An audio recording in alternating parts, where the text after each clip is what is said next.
Ça dit quoi la famille? T'es en direct sur Zamactus, parti pour commenter l'actualité, let's go.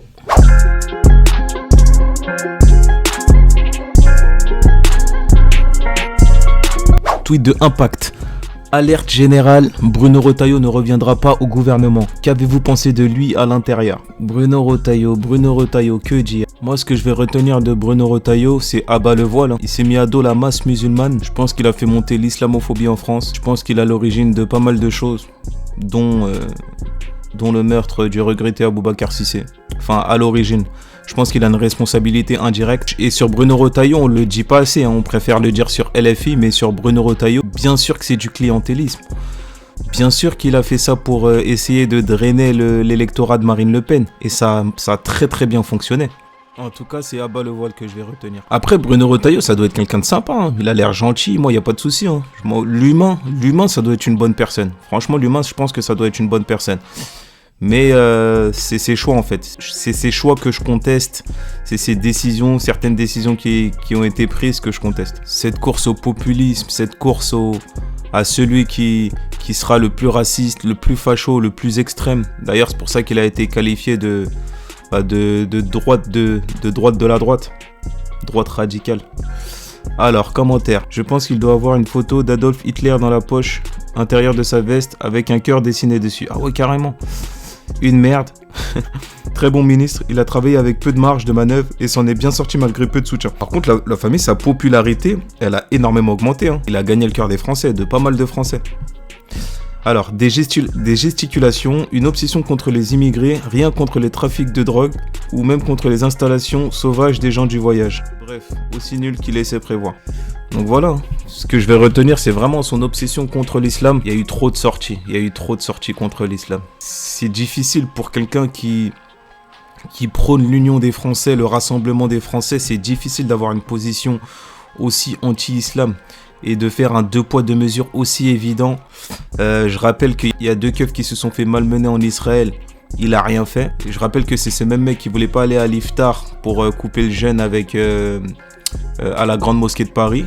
Par contre, quand c'est pour aller à la synagogue avec une kippa, d'ailleurs c'est le ministre du culte, hein. C'est le ministre des cultes. Alors tweet de Jean Messia. Je vous présente Paris avant l'invasion et l'islamisation. Quelle immense tristesse de voir ce que la ville lumière est devenue. Ceux qui dirigent la France depuis 50 ans vont être jugés pour haute trahison. Alors déjà les gars, avant chaque vidéo, je vais rappeler, hein, quand c'est Jean Messia, il faut toujours se méfier de la vidéo qu'il te met. Parce que Jean Messia va te cacher, va te mettre qu'une partie de la vérité et pas l'autre. Bon là, c'est une petite vidéo.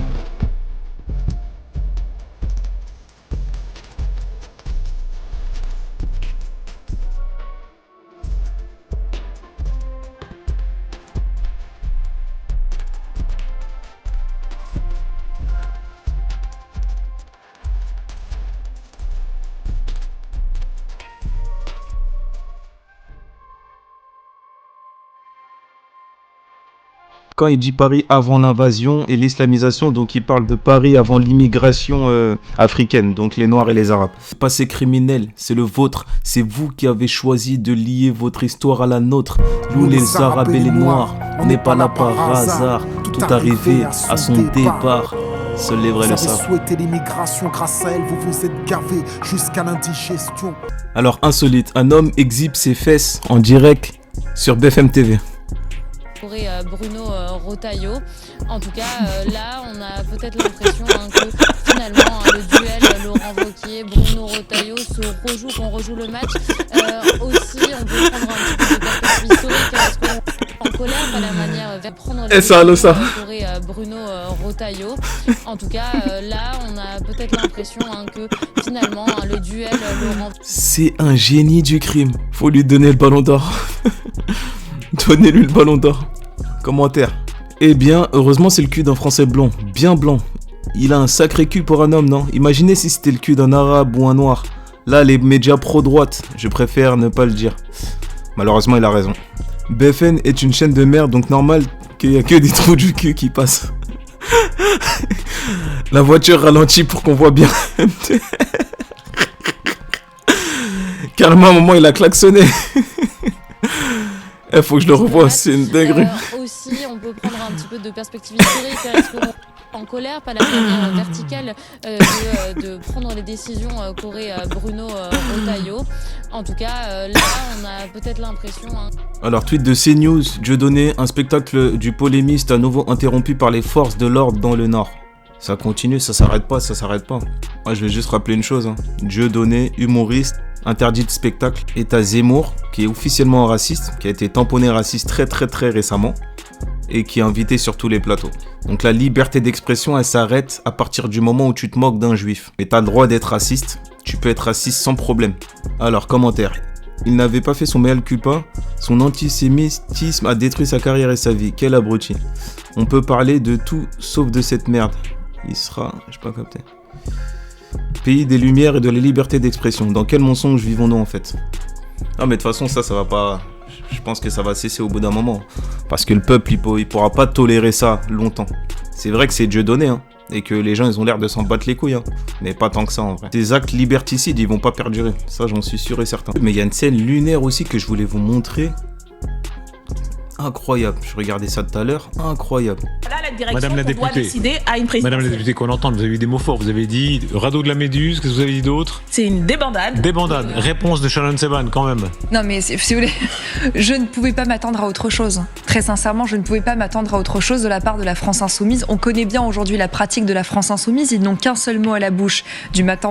Donc c'est simple, hein, vous avez un débat là entre Daniel Obono, député LFI, et Shannon Seban, macroniste. Voilà, sur le plateau de Darius Rochebin, qui a l'air de bien se taper des grandes barres. Lui, il est en mode engrenage à mort. Et on est sur LCI. Let's go. Donc on va dire c'est un duel entre eux deux. Donc là, on est juste après, on est un jour après la reconduction de Le Cornu. Hein. Donc il faut taper sur un macroniste. Donc on s'attaque à Shannon Seban.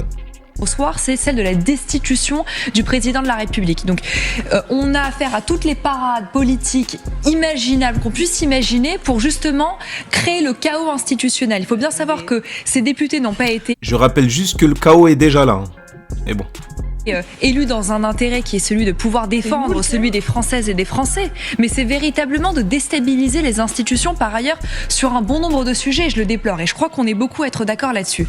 Maintenant Madame Obono, moi ce que j'aimerais vous répondre, et j'ai beaucoup de respect pour ce que vous faites, pour votre travail, vous êtes députée, une élue de la nation, merci pour cela, mais par pitié, bon Dieu de bon sang, faites preuve de responsabilité. Alors là, franchement, je pense qu'on a atteint, c'est parce qu'on approche minuit.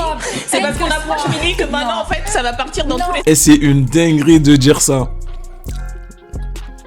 En fait, en étant dans le camp macroniste, tu peux pas dire ça, en fait. Tu peux pas dire ça. C'est la dernière chose à dire, en fait. Faites preuve de responsabilité, je crois que c'est ça qu'elle a dit. Alors que t'as ton président qui a fait 7 ministres. Personne veut de lui, personne veut de ton parti. Dans l'Assemblée générale, à l'Assemblée nationale, t'es minoritaire. Le Cornu, tu le remets une deuxième fois, alors que la première fois, personne voulait de lui. Bayrou, personne veut de lui. Barnier, c'est une dinguerie de dire faites preuve de responsabilité. Elle aurait pu te dire plein d'autres choses, hein, mais pas ça. Et là, du coup, Daniel Obono, elle va s'en donner à Chicargeon. Elle va la finir, elle va l'achever, elle va la finir par terre.